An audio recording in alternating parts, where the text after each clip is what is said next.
નમસ્કાર ખેડૂત મિત્રો, હું છું પાર્થ ઠુમર અને કિસાન સાથી યુટ્યુબ ચેનલમાં આપનું હાર્દિક સ્વાગત કરું છું. ખેડૂત મિત્રો, આજે જે આપણે જોવાના છે તે આપણે જોઈએ તો શિયાળુ પાકમાં જે સૌરાષ્ટ્રના જોઈએ તો મુખ્યત્વે જે પાક છે આપણે ચણા અને ઘઉંનો હોય છે, પણ એમાં જે ચણા છે એ જનરલી ખેડૂત મિત્રોને છે એ 35 થી લઈને 50 દિવસના થયા છે. તો ત્યારે ફ્લાવરિંગ અવસ્થાએ શું શું ધ્યાન રાખવું તેના વિશેની ટોટલી માહિતી આપવાનો છે. પિયત ક્યારે આપવું, શેનો ફ્લાવરિંગનો છંટકાવ કરી શકીએ, અથવા તો જે વોટર સોલ્યુબલ ખાતર છે તેનો કયો છંટકાવ કરી શકીએ, ઈયળનો આપણે ઈયળ આવે છે તો તેના માટે શું ઉપયોગ કરી શકીએ. તો આ તમામ વિડીયો છે એ માહિતી છે એ વિડીયોના માધ્યમથી આપવાનો છો. પણ તે પહેલા મારો જે પણ વિડીયો યુટ્યુબના માધ્યમથી જોઈ રહ્યા છો તો તે મારી કિસાન સાથી યુટ્યુબ ચેનલ છે તેને સબસ્ક્રાઇબ કરવાનું ભૂલતા નહીં, કારણ કે ખેતીને લગતી તમામ માહિતીઓ છે હું રેગ્યુલર તમને આપતો રહીશ. તો ખેડૂત મિત્રો, હવે હું વાત કરીશ કે જે પણ ખેડૂત મિત્રોને છે એ 3 નંબર ચણા છે અથવા તો ઉતાવળી જાત છે એ વાવેલી છે, તો જે 7 નંબર છે કે 5 નંબર છે એને બાદ કરતા, તો તે ખેડૂત મિત્રોને અત્યારે ફ્લાવરિંગ છે એ લાગવાની શરૂઆત થઈ ગઈ હોય, તો જ્યારે પણ આપણે 2 થી 5% ફ્લાવરિંગ દેખાતું હોય ત્યારે તમે પિયત આપી શકો છો. અને ત્યારબાદ તેમાં વાત કરું તો તેમાં છંટકાવમાં, તો જે આપણે છંટકાવમાં છે ફ્લાવરિંગ સ્ટિમ્યુલન્ટ હોય તો તેનો કોઈ પણ ઉપયોગ કરી શકો છો સારી કંપનીનો. તો તેમાં હું વાત કરું તો કે એથિકલ એગ્રી સાયન્સ કંપનીનો એક આવે છે ધ ટોરસ કરી, જેમાં બ્રાસિનોલ 10,000 ppm થી આવે છે. તો તેનો પંપ દીઠ આપણે 10 ml પ્રતિ પંપથી આપણે ઉપયોગ કરશું તો ખૂબ સારામાં સારું રિઝલ્ટ મળશે. અને તેને દ્રાવણ કે ઘોળ કરવાનું નથી, તેનું પંપમાં ડાયરેક્ટ છે એ આપણે 10 ml નાખવાનું છે, તેનું પણ ખૂબ સારામાં સારું રિઝલ્ટ મળે છે. અથવા તો માર્કેટમાં આપણને ખબર છે કે એમિનો એસિડ ને વિટામિન બેઝ ઘણી કંપનીની પ્રોડક્ટ આવે છે, તો તેનો પણ ઉપયોગ કરી શકો છો. અને વધારે જો બહુ વૈધ થઈ ગયું હોય તો તેમાં પેક્લોબુટાઝોલ આવે છે, તો તેનો 3 થી 4 ml પ્રતિ પંપ આપણે 23% આવે છે, તો તેનો પણ ઉપયોગ કરી શકે છે. જે ખેડૂત મિત્રોને કરાર જમીન છે અને ફૂલ હાઈટ વધી ગઈ છે તો તેનો પણ તે ઉપયોગ કરી શકે છે. તો ખેડૂત મિત્રો, આ મેં તમને વાત કરીએ જ્યારે પણ ફ્લાવરિંગ અવસ્થા 2 થી 5% કે 10% જ્યારે ફ્લાવરિંગ આપણા ખેતરમાં દેખાતું હોય ત્યારે છે એ આનો છંટકાવ કરવાનો છે અને ત્યારે પિયત આપવાનું છે. ખેડૂત મિત્રો, આ જ્યારે આપણે ફ્લાવરિંગ સ્ટિમ્યુલન્ટ છે તે આપી તેની સાથે સાથે શું આપવાનું છે, તો તેની સાથે સાથે જે આપણે ખાતર પણ આપણે ઘણા ખેડૂત મિત્રોએ પાયામાં સારું ભર્યું હોય છે, પણ જે પણ ખેડૂત મિત્રોએ ખાતર નથી ભર્યું અથવા તો ઓછું ભર્યું છે તો તેને વોટર સોલ્યુબલ છે એ પણ છાંટવાનું છે. અને ઘણા ખેડૂત મિત્રોએ ખાતર નાખ્યું હોય તે પણ વોટર સોલ્યુબલનો છે છંટકાવ કરી શકે છે. તો તેમાં ખાસ કરીને એક 05234 એટલે 52% ફોસ્ફરસ અને 34% પોટાશ, તો આ જે વોટર સોલ્યુબલ સારી કંપનીનું કોઈ પણ મળે છે તો તેનો ઉપયોગ આપણે પ્રતિ પંપ આપણે 100 ગ્રામ પ્રતિ પંપ ઉપયોગ કરશું તો પણ ખૂબ સારું રિઝલ્ટ મળશે. અથવા તો એક જે નેનો ફોર્મમાં આવે છે તે 20 ગ્રામ પ્રતિ પંપ આપણે ઉપયોગ કરશું તો તેને પણ સારું રિઝલ્ટ મળશે. હવે ખેડૂત મિત્રો, વાત કરું કે ઈયળનો છંટકાવ, તો આ વર્ષે જોઈએ તો કે સરેરાશ ઈયળનો છંટકાવ ખેડૂત મિત્રો ઘણા કરે છે, પણ ક્યાંક ખેડૂત મિત્રોને ઘણી ઈયળો છે એ બહુ ઓછી જોવા મળે છે, અથવા તો આ વર્ષે છે એ દર વર્ષ કરતા ઈયળનું પ્રમાણ પણ થોડું ઓછું જોવાય છે.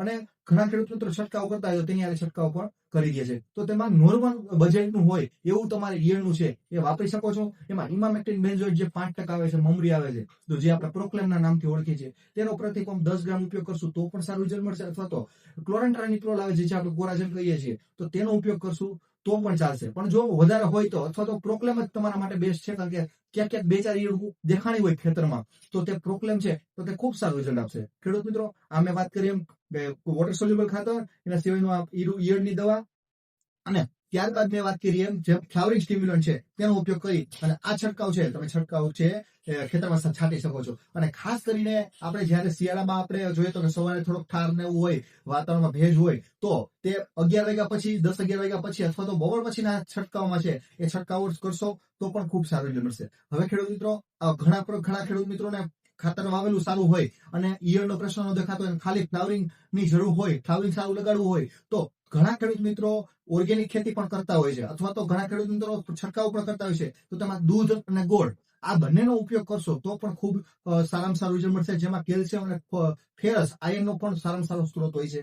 તો તેમાં આપણે જોઈએ તો કે આપણે પ્રતિ પંપ દીઠ 100 ગ્રામ જેટલો ગોળ લેવાનો છે અને 250 ml જેટલું દૂધ લેવાનું છે. જો આનો છંટકાવ કરશો તો પણ ખૂબ સારામાં સારું રિઝલ્ટ તમને મળી રહેશે.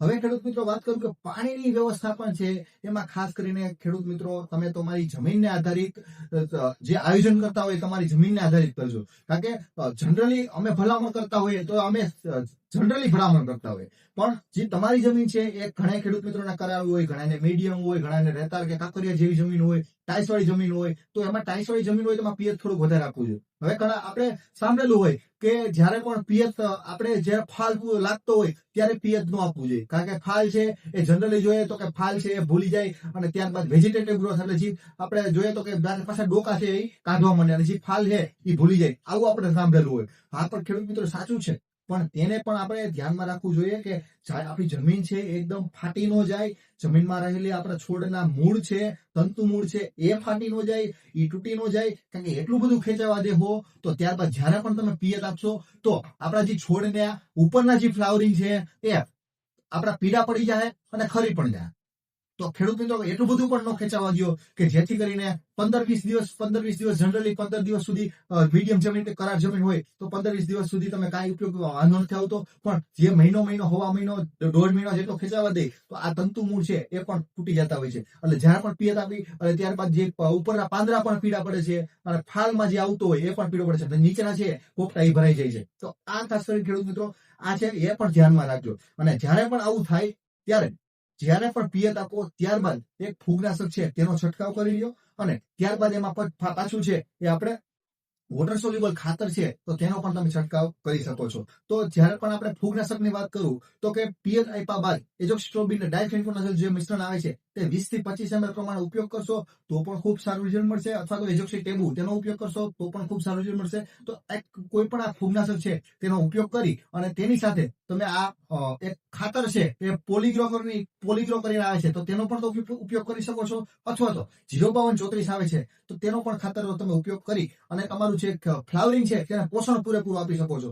અને ખેડૂત મિત્રો આ વાત કરી છે તે તમને પિયત બાદની વાત કરી છે, તો આવી રીતના પણ તમે છંટકાવ કરી શકો છો. તો ખેડૂત મિત્રો આ મેં વાત કરી એ ટોટલી છે એ આપણે 30-35 દિવસથી નહીં અને 40-45-55 દિવસ સુધીની વાત કરી છે. તો આ જે સમયગાળો છે એમાં ખાસ કરીને ખેડૂત મિત્રો આ પિયત વ્યવસ્થાપન અને જે ફ્લાવરિંગની વાત કરી તો તેનો તમે ધ્યાનમાં રાખીને તમારું છંટકાવનું આયોજન કરશો અથવા તો પિયતનું આયોજન કરશો તો ખૂબ સારામાં સારું રિઝલ્ટ મળશે. અને જે પણ ખેડૂત મિત્રોને એક વાત કરી દઉં કે ડ્રોપિંગ કે થોડુંક વધારે ફૂલનું ખરણ કે એવું થતું હોય તો તે બોરોન આવે છે માર્કેટમાં 20%, તો તેનો પ્રતિ પંપ દીઠ 20 થી 25 ગ્રામ પ્રમાણે ઉપયોગ કરશું તો પણ ખૂબ સારું રિઝલ્ટ મળી શકશે. હવે આ મેં અલગ અલગ વસ્તુ તમને ઘણી કીધી, પણ આમાં જેની જરૂરિયાત હોય એ તમારે એનો ઉપયોગ કરવાનો છે. તો ખેડૂત મિત્રો બીજી વાર વધારે માહિતીની જરૂર હોય તો નીચે કોમેન્ટ સેક્શનમાં પણ તમે લખી શકો છો, અથવા તો અમારી પ્લે સ્ટોરમાં ફ્રીમાં એપ્લિકેશન છે કે ખેડૂત મોલ, તો ખેડૂત મોલને પણ તમે સબસ્ક્રાઇબ કરી અને ખેડૂત મોલને પ્લે સ્ટોરમાંથી ડાઉનલોડ કરો જેથી કરીને વધારે માહિતી છે તેમાં તમને ફ્રીમાં મળી રહે.